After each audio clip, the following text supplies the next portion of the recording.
और बुलंद होनी चाहिए। भारत माता की। हाँ, ये बात हुई।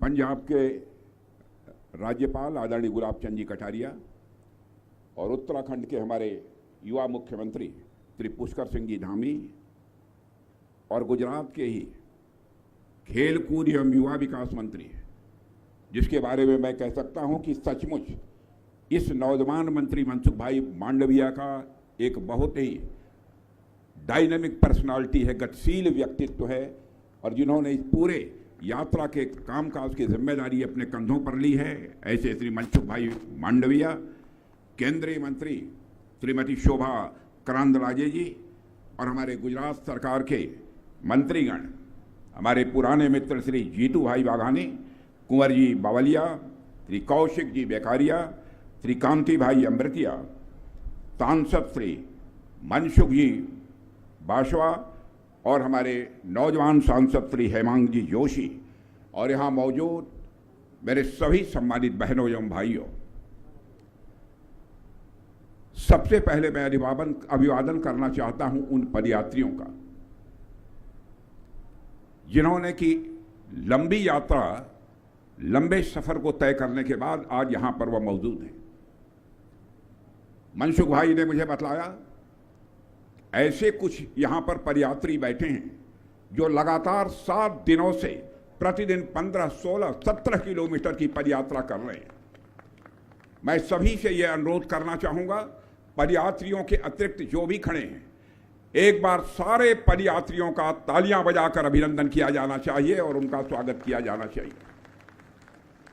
मेरे बहनों भाइयों, आज हम सब यहां पर सरदार वल्लभ भाई पटेल की 150वीं जयंती मनाने के लिए एकत्रित हुए हैं।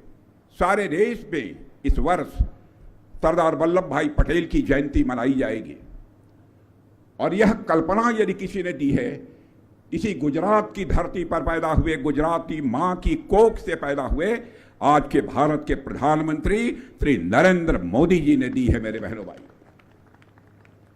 और मैं कहना चाहता हूं, जिस काल्पनिक क्षमता का उन्होंने परिचय दिया है और जिस तरह से इस कार्यक्रम की उन्होंने कल्पना की है, उसकी जितनी भी सराहना की जाए मेरे बहनों भाइयों, वह कम है। कुछ ऐसी भी राजनीतिक ताकतें रही हैं जो चाहती थी कि सरदार वल्लभ भाई पटेल इतिहास के पन्नों में गुम हो जाएं, इतिहास के पन्नों में खो जाएं, लेकिन इतिहास के पन्नों पर चमकते हुए सितारे के रूप में पुनः स्थापित करने में महत्वपूर्ण भूमिका जिसने निभाई है, तो हमारे मुख्यमंत्री आदरणीय नरेंद्र मोदी जी ने निभाई है। मेरे बहनों भाई, भारत को आजाद कराने में, भारत की एकता और अखंडता को सुरक्षित रखने में सरदार वल्लभ भाई पटेल का जो योगदान है, मैं कहना चाहता हूं आज ही नहीं बल्कि भविष्य का भारत भी मेरे बहनों भाइयों कभी नहीं भूल पाएगा।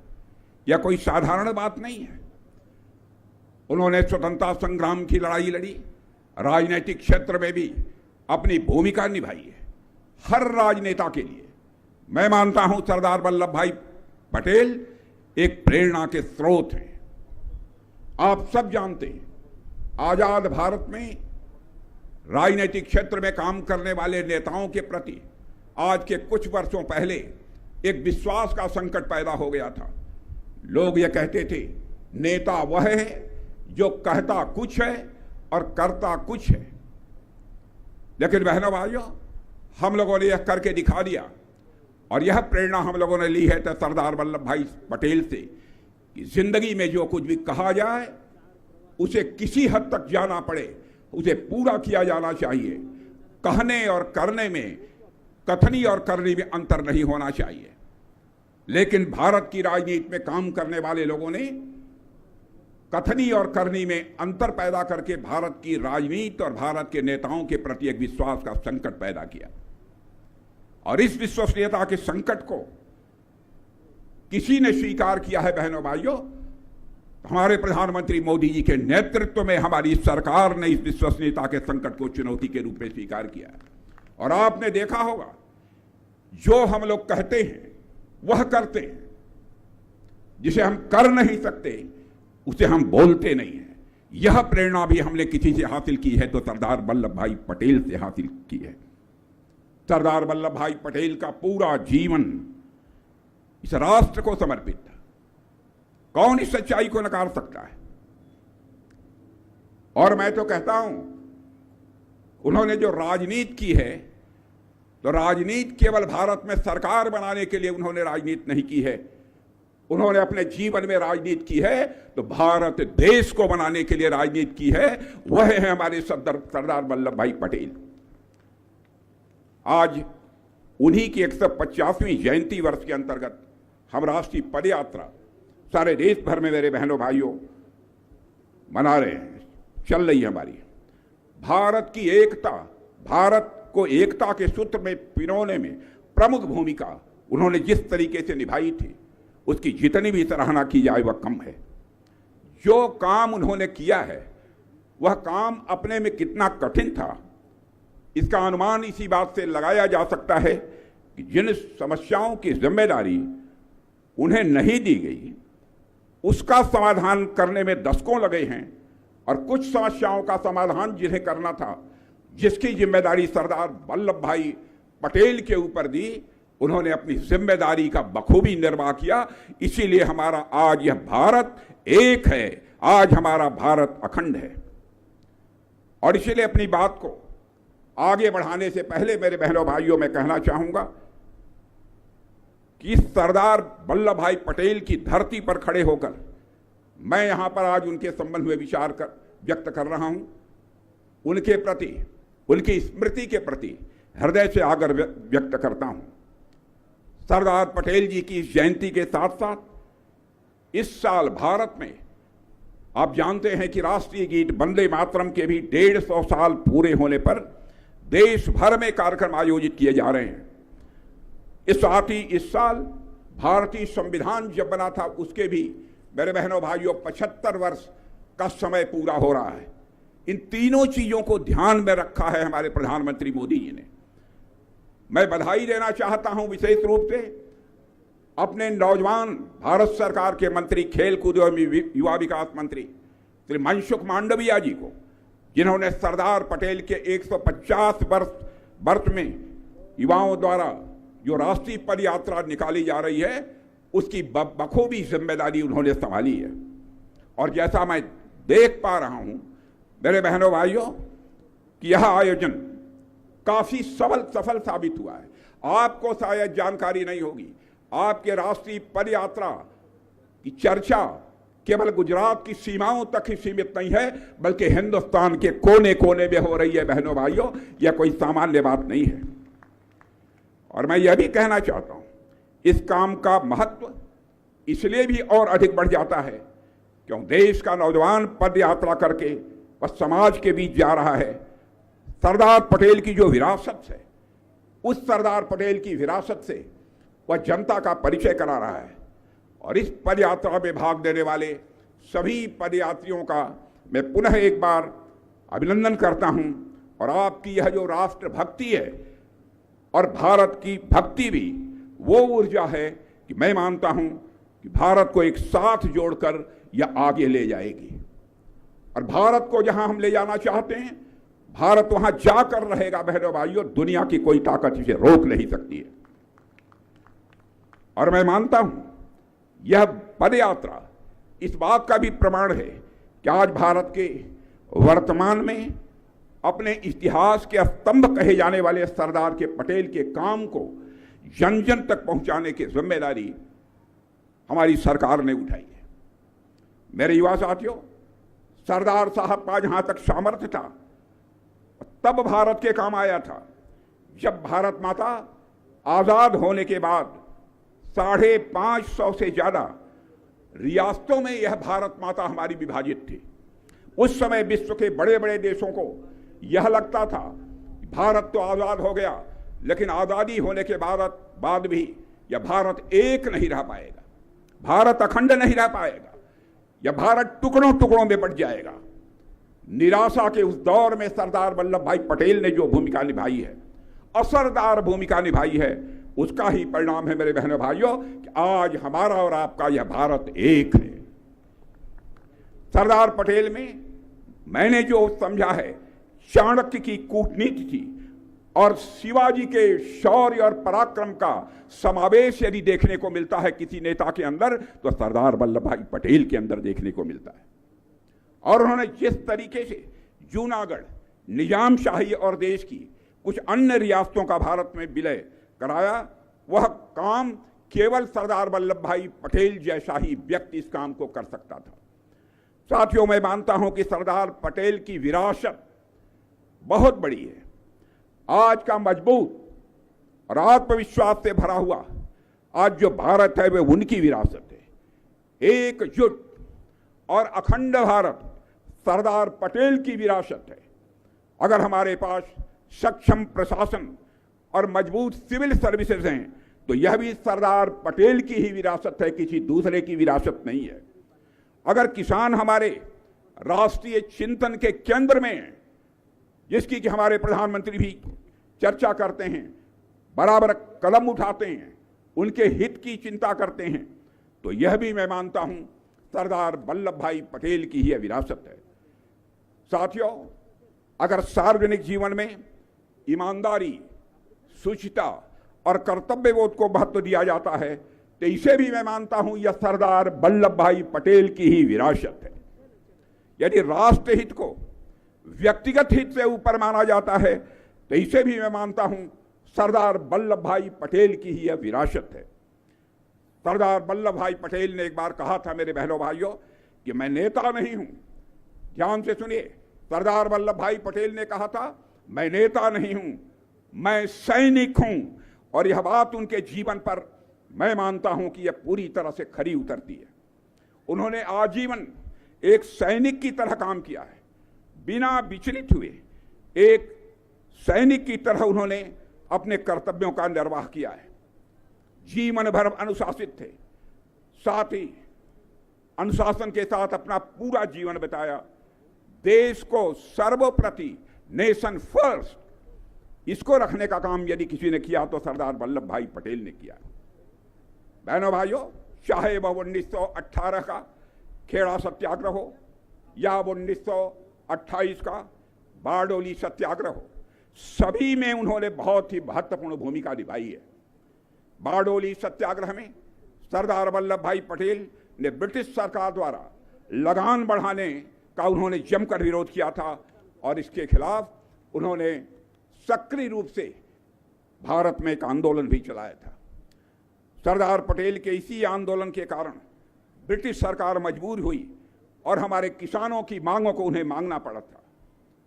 और साथियों, इस सत्याग्रह आंदोलन के सफल होने के बाद वहां की महिलाओं ने मैं आपसे फिर से निवेदन करना चाहता हूं, माताओं बहनों से, सरदार की उपाधि यदि किसी ने दी तो वहां की महिलाओं ने वल्लभ भाई पटेल को सरदार की उपाधि से नवाजा था, यहां की मातृशक्ति ने। बहनों भाइयों, हम लोग लगातार सुनते आए हैं कि भारत के स्वतंत्रता संग्राम में पहली बार पूर्ण स्वराज की मांग 1929 में कांग्रेस के लाहौर अधिवेशन के दौरान यह मांग पारित हुई थी। मगर कम लोग इस बात को जानते हैं कि 1931 में कांग्रेस के कराची अधिवेशन में सरदार वल्लभ भाई पटेल की अध्यक्षता में पहली बार सरदार वल्लभ भाई पटेल की अध्यक्षता में पूर्ण स्वराज किसे कहते हैं इसे परिभाषित किया गया था। पूर्ण स्वराज की परिभाषा को क्लैरिफाई करने का काम, इसका स्पष्टीकरण करने का काम उसी अधिवेशन में किया गया था। और इस अधिवेशन में राष्ट्रीय आर्थिक कार्यक्रम का भी एक प्रस्ताव पारित हुआ था और इसी अधिवेशन में मौलिक अधिकारों से संबंधित प्रस्ताव को भी अपनाया गया था। और इसी अधिवेशन में मेरे बहन भाइयों, निःशुल्क एवं अनिवार्य प्राथमिक शिक्षा, जो आज निःशुल्क एवं अनिवार्य प्राथमिक शिक्षा दी जा रही है, उसी अधिवेशन में इसका भी प्रस्ताव पारित हुआ था। यह सारे प्रस्ताव ही बाद में शिक्षा के अधिकार को लागू करने की अपने में यह घोषणा बने थे। मेरे बहनों भाइयों, 1935 में सरदार पटेल ने किसान सभा की अध्यक्षता की और जमींदारी को समाप्त करने का प्रस्ताव भी उन्होंने पास कराया था। किसानों के प्रति भी कितने संवेदनशील थे। जानते थे इस सच्चाई को सरदार वल्लभ भाई पटेल, जब तक इस देश का किसान खुशहाल नहीं होगा, हमारा भारत यह खुशहाल नहीं हो सकता है। सरदार पटेल ने भूमि सुधार के लिए भी बहुत ही प्रभावी कानून बनाने के लिए उन्होंने काम किया था। कांग्रेस के एक बड़े नेता, जिनका नाम शायद आप लोगों ने सुना होगा, यनवी गाडगिल, ने एक बार कहा था कि गांधी जी ने जो सोचा सरदार पटेल ने उसे सच किया और जमीन पर उसे लागू किया। यह बात मैं नहीं कह रहा हूं, यनवी गाडगिल जो एक बहुत बड़े नेता माने जाते थे, उन्होंने कहा है। यानी गांधी जी के सत्याग्रह को किसी हद तक सफल बनाने का श्रेय भी यदि किसी हद में देना चाहता हूं तो सरदार वल्लभ भाई पटेल को देना चाहता हूं। काफी हद तक एक प्रमुख भूमिका उसमें रही है सरदार वल्लभ भाई पटेल की। और मेरे बहनों भाइयों, मेरे युवा साथियों, स्वतंत्रता के बाद उन्होंने एक सच्चे सैनिक की तरह राष्ट्र की एकता और संप्रभुता की रक्षा की है। 500 से अधिक रियासतों को भारत में उन्होंने जोड़ा है। अंग्रेजी सेना का जहां तक प्रश्न है, एक बड़े सैन्य अधिकारी ने सरदार वल्लभ भाई पटेल के बारे में कहा था कि उनकी उपस्थिति और आचरण में कुछ ऐसी पत्थर चट्टान जैसी बात थी जो कि लोगों के अंदर असाधारण व विश्वास पैदा करती थी।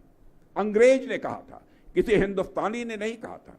आज अगर भारत एक है, एक झंडे के नीचे भारत सांस ले रहा है, तो उसके पीछे भी डंके की चोट पर हमें कहना चाहिए किसी का योगदान है। सबसे बड़ा योगदान है तो सरदार वल्लभ भाई पटेल का है। मेरे बहनों भाई, हैदराबाद, जूनागढ़ और कश्मीर के विलय में भी बहुत सारी समस्याएं थी। इतिहास गवाह है कैसे सरदार वल्लभ भाई पटेल के मजबूत इरादों और सशक्त नेतृत्व में हैदराबाद और जूनागढ़ को भारत में विलय करने पर मजबूर कर दिया गया था। मेरे बहनों भाइयों, अगर कश्मीर के विलय के समय भी सरदार वल्लभ भाई पटेल की सारी बातें मान ली गई होती तो इतने लंबे समय तक भारत को कश्मीर की समस्या का सामना न करना पड़ता। सरदार पटेल जी ने हमेशा बातचीत करके समस्याओं का समाधान निकालने की कोशिश की है, लेकिन जब रास्ते बंद हो गए तब उन्होंने कठोर रास्ता भी अपनाने में रंच मात्र संकोच नहीं किया था। हैदराबाद के विलय के लिए भी आपने देखा होगा, हैदराबाद के विलय के संबंध में भी जरूरत पड़ी तो कठोर रुख अपनाने में भी सरदार वल्लभ भाई पटेल ने संकोच नहीं किया था। यदि सरदार वल्लभ भाई पटेल ने कठोर रुख न अपनाया होता तो शायद हैदराबाद आज वह भारत का हिस्सा न रह जाता। और मेरे बहनों भाइयों, हमारी सरकार ने भी इसी मूल्य को आदर्श बनाया है। हमने दुनिया को बतला दिया है, शांति और सद्भावना की भाषा नहीं समझने वालों को हम माकूल जवाब देने की क्षमता रखते हैं। यह संदेश भी हमने विश्व को दे दिया। आप सबने देखा होगा इस बार का ऑपरेशन सिंदूर। बहनों भाइयों, ऑपरेशन सिंदूर में हमारे सेना के जवानों ने ये शौर्य और पराक्रम का परिचय दिया है। उसकी चर्चा केवल भारत की धरती पर ही नहीं होती है, बल्कि दुनिया के दूसरे देशों में भी होती है। हमने यह साफ संदेश दे दिया है, भारत एक शांति प्रिय देश है। भारत किसी को छेड़ता नहीं है, लेकिन भारत को यदि कोई छेड़ता है तो भारत उसे छोड़ता नहीं है। मेरे बहनों भाइयों, यह भी संदेश दे दिया है। प्रधानमंत्री श्री नरेंद्र मोदी के नेतृत्व में सरदार पटेल के एक भारत श्रेष्ठ भारत के सपने को और मजबूत किया गया है। हमने धारा 370 को समाप्त किया है। यह कोई आसान काम नहीं था। कश्मीर को भारत की मुख्य धारा से जोड़ने का काम यदि किसी ने किया है तो आपकी ही इसी धरती के गुजरात की मां की कोख से पैदा हुए नरेंद्र भाई मोदी ने किया। मेरे बहनों भाइयों, जिस कमजोरी पर दुनिया हमें उस समय ताना दे रही थी, उसी को ताकत बनाते हुए सरदार वल्लभ भाई पटेल ने देश को रास्ता दिखाया। और उसी रास्ते पर चलते हुए संशय में घिरा हुआ भारत आज दुनिया से बात यदि करता है तो हम दुनिया से बात करते हैं तो अपनी शर्तों पर बात करते हैं, दुनिया के दूसरे देशों की शर्तों पर हम बात नहीं करते हैं। दुनिया की सबसे बड़ी आर्थिक और सामरिक शक्ति बनने की तरफ भारत हमारा तेजी के साथ आगे बढ़ रहा है। अगर यह संभव हो पाया है तो हमारे उसके पीछे साधारण किसान परिवार में इसी गुजरात की धरती पर पैदा हुए सरदार वल्लभ भाई पटेल का बहुत बड़ा योगदान है। बहनों भाइयों, चाहे कितने भी दबाव हों, चाहे कितने मतभेद भी न हों, मतभेद ही क्यों न हो, सरकार कैसे चलाई जाती है, सरकार कैसे चलाई जाती है, हुकूमत कैसे चलाई जाती है, इसको भी भारत का गृह मंत्री रहते हुए सरदार पटेल ने दिखाया है। अगर सरदार का संकल्प न होता, सिविल सेवा जैसी प्रशासनिक ढांचा खड़े करने में भारत को बहुत मुश्किलों का सामना करना पड़ता। आज जो बड़े बड़े अधिकारी आप देख रहे हैं, इसी सिविल ढांचे के कारण, सिविल सेवा के ढांचे के कारण ही आज आपको दिखाई दे रहे हैं। मेरे बहनों भाइयों, युवा साथियों, 21 अप्रैल 1947 को अखिल भारतीय प्रशासनिक सेवाओं के प्रशिक्षुओं को संबोधित करते हुए सरदार वल्लभ भाई पटेल ने एक बार कहा था, अब तक जो ICS यानी इंडियन सिविल सर्विसेज यानी भारतीय प्रशासनिक सेवा थी, उसमें न तो कुछ इंडियन था, न तो उसमें सिविल था, और न ही कोई सर्विस की भावना थी। इसको यदि किसी ने समझा तो केवल सरदार वल्लभ भाई पटेल ने समझा। और उन्होंने उस समय के नौजवानों को ऐसे हालात को बदलने के लिए आगे आने का आह्वान किया था सरदार वल्लभ भाई पटेल ने। उन्होंने नौजवानों से कहा था कि उन्हें पूरी पारदर्शिता के साथ, पूरी ईमानदारी के साथ प्रशासनिक सेवाओं का गौरव बढ़ाना है, प्रशासनिक सेवाओं का सम्मान बढ़ाना है और भारत के नव निर्माण के लिए उन्हें स्थापित करना है। साथियों, नए भारत को बताना है कि यह सरदार की यह प्रेरणा थी और भारत के प्रशासनिक सेवा की तुलना यदि की जाती है तो स्टील फ्रेम से तुलना की जाती है। यह देन है तो सरदार वल्लभ भाई पटेल की है। और मेरे बहना भाइयों, सरदार वल्लभ भाई पटेल का जीवन पूरी शुचिता और ईमानदारी का प्रतीक था। एक भी आरोप उनके जीवन में कभी नहीं लगा था। वे भ्रष्टाचार के प्रति बहुत ही सख्त थे और उन्होंने साफ कहा था, किसी भी मंत्री के खिलाफ यदि कोई शिकायत आए तो उसकी जांच होनी चाहिए, चाहे कितने भी बड़े पद पर कोई क्यों न बैठा हो, और यदि आरोप सही पाया जाता है तो मंत्री को अपना पद तुरंत छोड़ देना चाहिए। और उन्होंने अपने साथियों को भी इसी कसौटी पर कसने का काम किया था। सरदार वल्लभ भाई पटेल की शिक्षा का आदर आजाद भारत के इतिहास में पहली बार किसी ने किया है मेरे बहनों भाइयों, तो भारतीय जनता पार्टी ने किया है। आपको याद होगा, हमारे वरिष्ठ नेता लाल कृष्ण आडवाणी के ऊपर कुछ लोगों ने एक बेबुनियाद और निराधार आरोप चस्पा कर दिया था। आरोप लगते ही मैं कहता रहा, लोग कहते रहे, आडवाणी चिंता मत करिए, आरोप तो राजनीति में लगते रहते हैं। आडवाणी जी ने कहा था, आरोप तो आरोप ही होता है, मैं अपनी संसद की सदस्यता से त्याग पत्र देता हूं और तब तक भारत की संसद में कदम नहीं रखूंगा जब तक कि मैं आरोप मुक्त नहीं हो जाऊंगा। बहनों भाइयों, यह भी सपना यदि किसी का था हम वल्लभ भाई पटेल का। मेरे बहनों भाइयों, सरदार वल्लभ भाई पटेल के उन्हीं उच्च आदर्शों से प्रेरणा लेते हुए हम लोगों ने भी संविधान के 130वें संविधान बिल को संसद में पारित कराने का मन बना लिया है। ध्यान से सुनिएगा, हमने संविधान के 130वें 130th संशोधन बिल को संसद में पारित करने का हम लोगों ने मन बना लिया है, जिसके तहत सर्वोच्च पद पर कोई व्यक्ति बैठा हुआ है तो भ्रष्टाचार के खिलाफ उससे नैतिकता के आचरण की अपेक्षा की जाती है। यानी अपने पद पर बैठे किसी व्यक्ति को, पद पर यदि कोई व्यक्ति बैठा है 30 दिन से अधिक उसे जेल में रहना पड़े तो उसे अपने पद से त्याग पत्र देना पड़ेगा।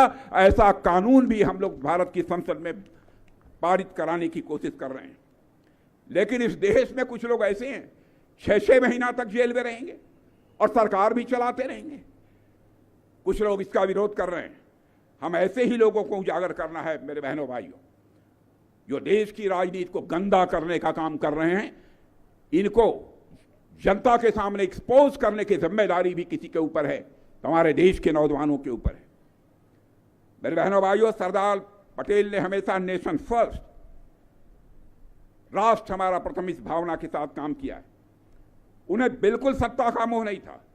उन्होंने गांधी जी को वचन दिया था कि वह पंडित नेहरू के साथ मिलकर काम करेंगे, पंडित नेहरू के साथ मिलकर काम करेंगे। यह वचन सरदार वल्लभ भाई पटेल ने महात्मा गांधी को दिया था। नेहरू जी के साथ उनके वैचारिक मतभेद थे, लेकिन वैचारिक मतभेद होते हुए भी सरदार पटेल ने पंडित जवाहरलाल नेहरू के साथ मिलकर काम किया। 1946 में कांग्रेस का नया अध्यक्ष चुना गया था। 15 में से 12 प्रांतीय कांग्रेस कमेटियों ने सरदार वल्लभ भाई पटेल का नाम प्रस्तावित किया था, लेकिन जब गांधी जी ने सरदार वल्लभ भाई पटेल से कहा कि नहीं, नेहरू को बनने दीजिए, अपना नाम वापस ले लीजिए, तो क्षण भर की सरदार वल्लभ भाई पटेल ने देर नहीं लगाई थी और तुरंत उन्होंने अपना नाम वापस ले लिया था। बहनों भाइयों, यह चरित्र यदि किसी का है तो सरदार वल्लभ भाई पटेल का है। पूरे समाज के लिए यह प्रेरणादायी है कि राजनीति केवल सरकार बनाने के लिए नहीं की जानी चाहिए। राजनीति यदि की जानी चाहिए तो समाज बनाने के लिए की जानी चाहिए, देश बनाने के लिए राजनीति की जानी चाहिए। मैं याद दिलाना चाहता हूं, 1929, 1936, 1939 के बाद जो चौथा मौका था, जब सरदार वल्लभ भाई पटेल ने महात्मा गांधी के कहने पर अध्यक्ष पद से अपना नामांकन वापस ले लिया था। लोग जानते थे जीतेगा कोई तो सरदार वल्लभ भाई पटेल जीतेंगे, लेकिन नाम वापस ले लिया। यह है उनकी विरासत, व्यक्तिगत हित और महत्वाकांक्षा के ऊपर शीर्ष नेतृत्व के फैसले और देश हित को ऊपर रखना। अक्सर यह तर्क दिया जाता है सरदार पटेल की उम्र बहुत हो गई थी, इसलिए उन्हें प्रधानमंत्री नहीं बनाया जा सकता है। बहनों भाइयों, यह बात सरासर गलत है।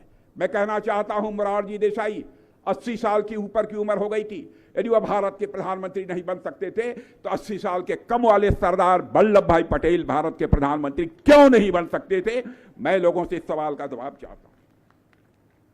उनके पास तो इतनी ऊर्जा थी, उनके पास इतनी ताकत थी कि भारत, आजाद भारत के प्रधानमंत्री बन सकते थे, लेकिन उन्होंने अपने जीवन में कभी किसी पद की लालसा नहीं की।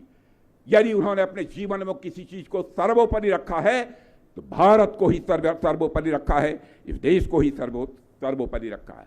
इस देश के लिए सरदार वल्लभ भाई पटेल ने जिया है। प्रधानमंत्री मोदी जी के नेतृत्व में हमने सरदार पटेल जी को सोच को विश्वास के साथ कह सकता हूं, फुल कॉन्फिडेंस के साथ हम लोगों ने आगे बढ़ाया है, देश के हित में काम किया है।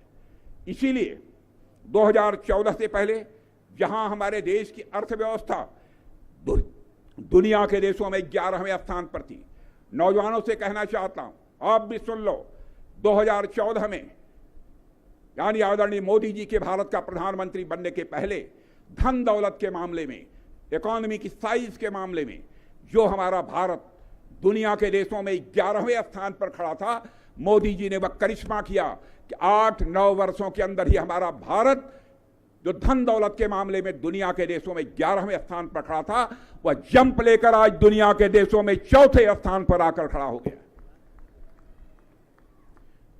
दुनिया की मानी जानी फाइनेंशियल फर्म्स आज यह दावा कर रही हैं, भारत जितनी तेजी के साथ आगे बढ़ रहा है, अब इस सच्चाई को कोई नकार नहीं सकता है। 1.5 साल के अंदर दुनिया के देशों में धन दौलत के मामले में, अर्थव्यवस्था के आकार के मामले में भारत दुनिया के देशों में 3रे स्थान पर आकर खड़ा हो जाएगा। एक अमेरिका होगा, दूसरा चाइना होगा, उसके बाद तीसरा देश इस दुनिया में कोई होगा बहनों भाइयों, हमारा और आपका देश है भारत होगा। पहले दुनिया के दूसरे देशों में हम लोग जाते थे, हमारे देश के नेता जाते थे, अंतर्राष्ट्रीय मंचों पर हम कुछ बोलते थे, दुनिया हमारी बातों को गंभीरतापूर्वक नहीं सुनती थी।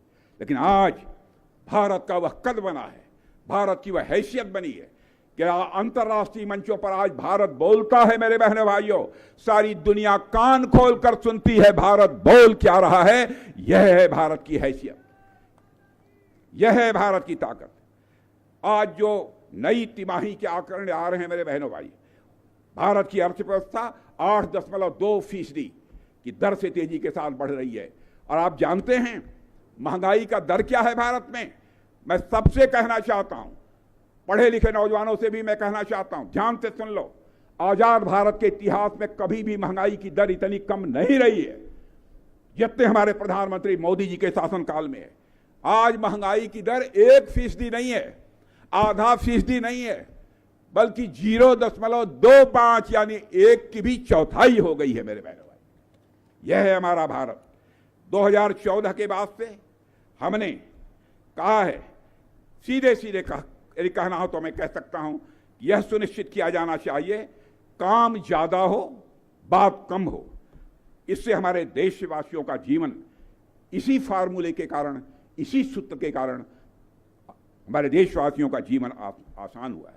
मेरे बहनों भाइयों, सरदार पटेल ने आजाद भारत को राजनीतिक और भौगोलिक एकता के सूत्र में पिरोया था। हम सरदार वल्लभ भाई पटेल को इसी विरासत को लगातार आगे बढ़ाने की कोशिश कर रहे हैं। मोदी जी के नेतृत्व में हमारी सरकार भारत को सांस्कृतिक, सामाजिक, आध्यात्मिक और आर्थिक एकता के सूत्र में बांधने का काम कर रही है। यह कोई सामान्य जिम्मेदारी नहीं है। हम एक भारत श्रेष्ठ भारत के मूल्य के साथ मेरे बहनों भाइयों हम तेजी से आगे बढ़ रहे हैं। और सुन लीजिए आज मेरी बात, 2047 तक भारत को विकसित भारत बनने से दुनिया की कोई ताकत रोक नहीं सकती है। और मैं केवल कह रहा हूं ऐसा नहीं है, दुनिया के बड़े बड़े अर्थशास्त्री भी इस बात का दावा कर रहे हैं। भारत जितनी तेजी से आगे बढ़ रहा है, भारत दुनिया में 2047 तक विकसित भारत बनकर रहेगा, डेवलप्ड नेशन होगा हमारा। आज हम सरदार वल्लभ भाई पटेल को याद कर रहे हैं तो उनकी सादगी, उनका त्याग अपने देश के जीवन को बेहतर बनाने की अपने देशवासियों को प्रेरणा दे रहा है मेरे बहनों भाइयों। इसी प्रेरणा के साथ हमारे प्रधानमंत्री आवास योजना, उज्ज्वला योजना, जनधन योजना, आयुष्मान भारत की योजना, बहुत सारी जन कल्याणकारी योजनाओं को उन्होंने लागू किया है जो आज तक इसके पहले कभी संभव नहीं हो पाया। मैं मानता हूं इसके कारण बहुत सारे गरीबों का, आम लोगों का भी जीवन सुगम हुआ है और समावेशिता भी बढ़ी है। बहनों भाइयों, वल्लभ भाई पटेल उदार व्यक्ति भी थे।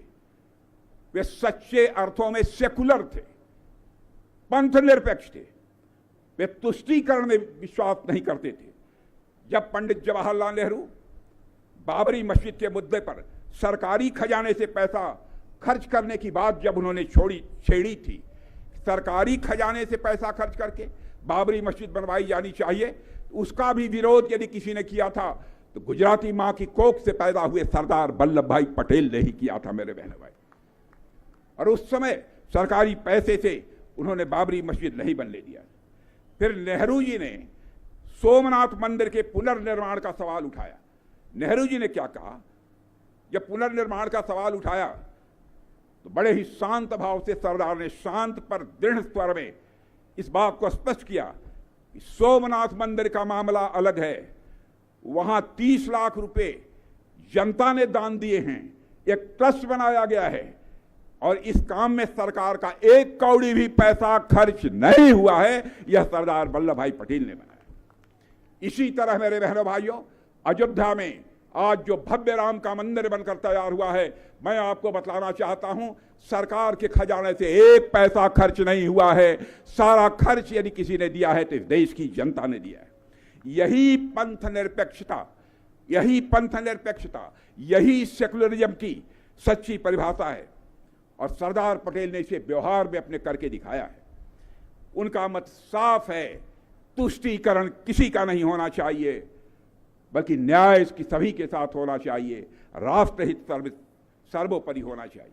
मेरे बहनों भाइयों, भारत के संविधान के निर्माण में भी सरदार वल्लभ भाई पटेल ने बहुत ही महत्वपूर्ण भूमिका निभाई है। उन्होंने सेपरेट इलेक्टोरेट का विरोध किया था। इससे भारत की एकता और अधिक बढ़ी है कि हिंदू के लिए अलग, मुसलमान के लिए अलग, ऐसा मतदाता सूची विरोध किया उन्होंने। साथियों, भारत के पड़ोसी देशों को देखते हुए सरदार वल्लभ भाई पटेल ने सेना के मॉडर्नाइजेशन पर, सेना के आधुनिकीकरण पर जोर दिया था। आर्मी की जरूरत की चीजों पर अपने ही देश में बनाया जाना चाहिए, अपनी देश की धरती पर बनना चाहिए, अपने देशवासी नौजवानों के हाथों से बनना चाहिए। यह सरदार वल्लभ भाई पटेल का कहना था।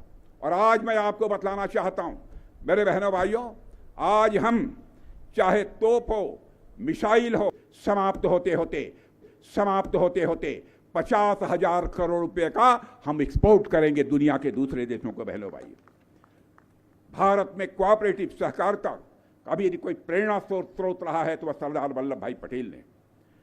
सरदार वल्लभ भाई पटेल ने ही गुजरात के दुग्ध उत्पादक किसानों को कोऑपरेटिव यानी सहकारिता बनाने की सलाह दी थी, और इसी के बाद अमूल का जन्म हुआ था, जिस अमूल से बच्चा बच्चा केवल गुजरात का ही नहीं बल्कि हिंदुस्तान का परिचित। और बहनों भाइयों, आज प्रधानमंत्री मोदी जी ने इसी सहकारिता की भावना को आगे बढ़ाया है। और आपने देखा होगा, सहकारिता की भावना को आगे बढ़ाया है मोदी जी ने। यह बात मैं कह रहा हूं, क्यों कह रहा हूं? सहकारिता मंत्रालय को अलग से मंत्रालय बनाने का काम यदि किसी ने किया है तो मोदी जी ने किया है। एक तरफ हम लोग सरदार वल्लभ भाई पटेल की विरासत को सहेजने का काम कर रहे हैं, वहीं कुछ लोग मेरे बहनों भाइयों सरदार पटेल की विरासत को छिपाने और मिटाने की भी उनके द्वारा कोशिश हो रही है। लेकिन उनकी कोशिश किसी भी सूरत में जब तक हम लोग हैं कामयाब नहीं होने देंगे, हम आपको विश्वास दिलाते हैं। सरदार वल्लभ भाई पटेल के देहांत के बाद जनता ने श्रद्धापूर्वक एक स्मारक बनाने के लिए धन एकत्रित किया था। लेकिन यह बात जब नेहरू जी तक पहुंची, जानते हैं क्या कहा था? उन्होंने कहा था सरदार पटेल तो किसानों के नेता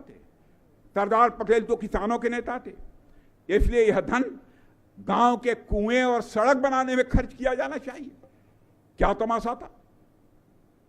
सरदार पटेल आजीवन किसानों के लिए कार्य करते रहे। यह तर्क दिया था। मेरे बहनों भाइयों, यह बात किसी से छिपी नहीं है। लेकिन कुएं और सड़क बनाने का काम तो सरकार का होता है। उसके लिए स्मारक से पैसे का इस्तेमाल करने का सुझाव यह बेतुका लगता है मुझे, यह सरासर गलत है। और इससे सिर्फ एक बात साफ होती है कि उस समय की सरकार हर कीमत पर सरदार पटेल की महान विरासत को छिपाना चाहती थी, महान विरासत को सरदार वल्लभ भाई पटेल की दबाना चाहती। नेहरू जी ने स्वयं को तो भारत रत्न दे दिया, क्या सरदार वल्लभ भाई पटेल को उस समय भारत रत्न नहीं दिया जा सकता था? मैं इस सवाल का जवाब लोगों से मैं चाहता हूं, लेकिन उस समय नहीं दिया गया। प्रधानमंत्री मोदी जी ने स्टैच्यू ऑफ यूनिटी का निर्माण करा के मेरे बहनों भाइयों सरदार पटेल को उचित सम्मान देने का निर्णय लिया है। इसलिए आपसे मैं कहना चाहता हूं, एक बार तालियां बजाकर इसका अभिनंदन किया जाना चाहिए, इसका स्वागत किया जाना चाहिए। यह बहुत ही सराहनीय कार्य हमारे प्रधानमंत्री मोदी जी ने किया है। और साथियों, इस देश के करोड़ों भारतीयों के मन में एक ही भावना थी कि जिस महापुरुष ने देश को एक और अखंड रखने में अपने पौरुष और पुरुषार्थ का परिचय दिया है, उसको वह सम्मान मिलना चाहिए जिसका वह सचमुच हकदार है। अब मुझे इस बात का गर्व है कि हमारे प्रधानमंत्री ने देश की इस भावना को का सम्मान करके केवड़िया में भव्य मूर्ति का निर्माण कराया है। आज मेरे नौजवान साथियों, देश के लिए कुछ सोचने वाले आप जैसे नौजवानों की शक्ति हमारे पास है।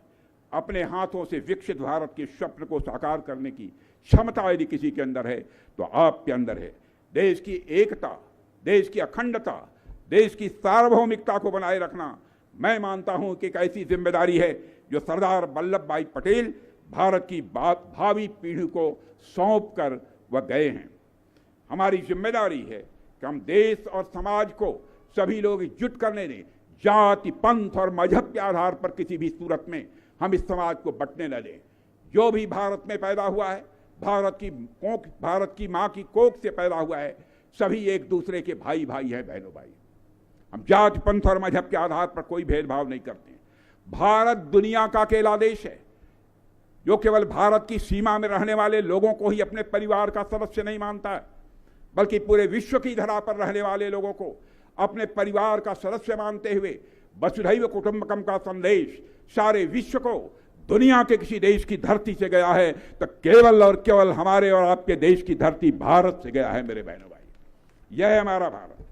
हमें प्रण करना है कि अपने सरदार के संस्कारों को पूरी निष्ठा और पवित्रता के साथ अपने जीवन में उतारेंगे। साथ ही साथ भारत की पीढ़ियों को हम तैयार करेंगे। साथियों, इन्हीं शब्दों के साथ मैं पुनः सारे पदयात्रियों का शीश झुकाकर अभिनंदन करता हूं, सारे पदयात्रियों का शीश झुकाकर अभिनंदन करता हूं।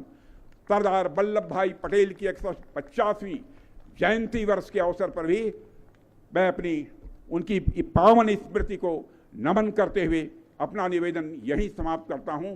बोलिए एक बार दोनों हाथ उठाकर, भारत माता की, भारत माता की।